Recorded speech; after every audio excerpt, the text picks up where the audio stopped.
My friends and everybody else, always looked at me and my family and felt I was lucky. On the outside, Lauren Sisler seemed to have it all.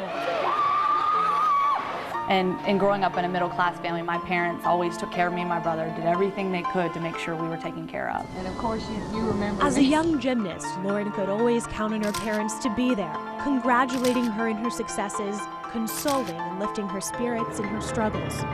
And yet, I really had no idea what was really going on with both my parents. Lauren wouldn't know for months until one night.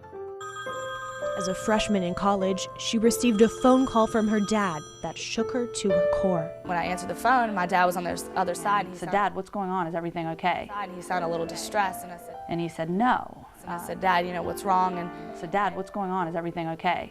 And he said, "Lauren, your mom died." Your mom just died.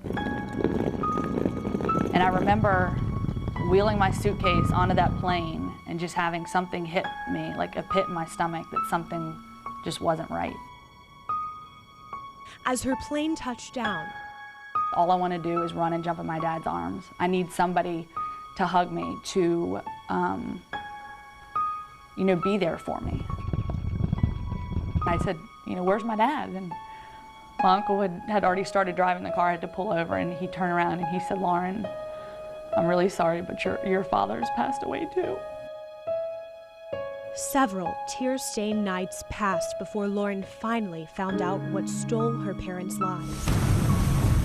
A mother, father, brother, sister torn apart by one devastating disease, addiction.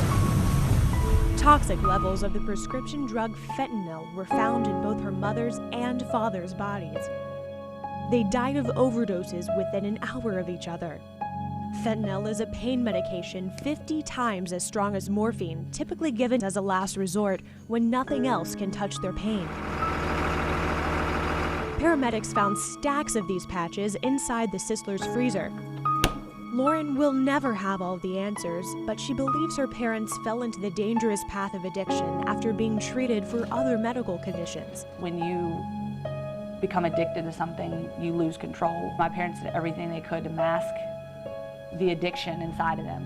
And I think that's why nobody knew just how bad their problem was, because they didn't want other people to recognize that there was a problem. As Lauren approaches the 10-year anniversary of her parents' death, she's lifting her eyes from her personal struggle and looking ahead at the vast landscape of mothers, fathers, brothers, sisters everywhere battling addiction for the first time, rolling the dice with their lives at stake. Ultimately, my parents had a greater impact on people's lives than anybody will know, and that is my goal now, is through this recovery process, is to allow people to understand what addiction is, what it can do, that there is hope out there for people. Lauren hopes to keep her parents' legacy alive by remembering them at their best. She's a good mother.